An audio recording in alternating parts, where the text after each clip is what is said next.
Merlin Olsen's husband of many years, Dave Carlson, suffers amnesia after a car accident, mistaking his first love for his wife. Dave forgot that he gained weight to become a 300-pound obese man to save Merlin. He also forgot to confront Merlin's beastly adoptive father and die together in a fire. He forgot that after his release from prison, he discovered she was penniless and forced himself to become Mr. Carlson. Dave allowed his first love into their home, treating Merlin and her son like a monster. She struggles to hold on, hoping for the day he regained his memory. However, after being raped, she overheard him on the phone with a friend. If I had met Merlin first, perhaps Lily Franco would be the one I used as practice for marriage now. But Lily is back. The position of Mrs. Carlson must be hers. I should have pretended to be a thug. That way she would have learned her lesson. Merlin watched him slam the door on her, and her eyes suddenly welled up. She had no intention of putting up with a man like this anymore. Turning away, she went downstairs and started the car. Her child was waiting for her at home. The car slowly started moving. The cold night wind rushed in through the car window. This was the first time she hadn't disturbed Dave's good time since she learned he was faking amnesia, yet he had someone deliberately rear-end her car. Does it feel good to bully someone, Merlin? Lily was so scared until she couldn't sleep all night. Are you satisfied now? He grabbed her by the back of her collar and slammed her against the smoking hood of the car. Even if you misunderstand me as your husband, you shouldn't have driven Lily to such a desperate situation. She just returned to the country all alone and helpless. You're still torturing her like this. Are you trying to kill her? Human life matters most. How can you be so cruel and shameless?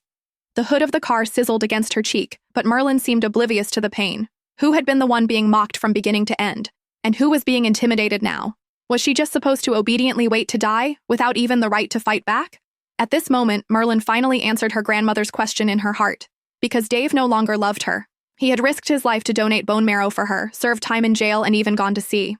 Before overhearing the phone call, she foolishly chose to believe him. She believed he had only lost his memory in a car accident and mistaken Lily for her, which was why his feelings, and his treatment of her and their son, had changed so drastically. Merlin never dared to dream that the amnesia was fake, the love was fake, and even the marriage was just a tool to use her as a practice subject. The man who spoke gently even to the waitress, whose manners were ingrained in his bones, actually disguised himself as a thug and raped her to force her to leave.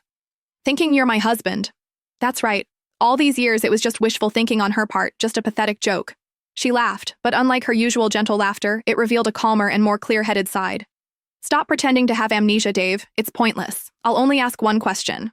Have you ever, even for a moment, truly liked me?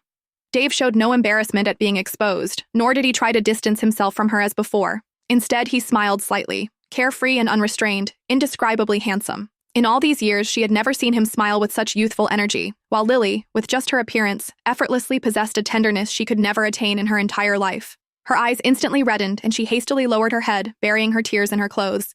Answer me. She lowered her head, watching the gradually falling rain, stubbornly wanting an answer,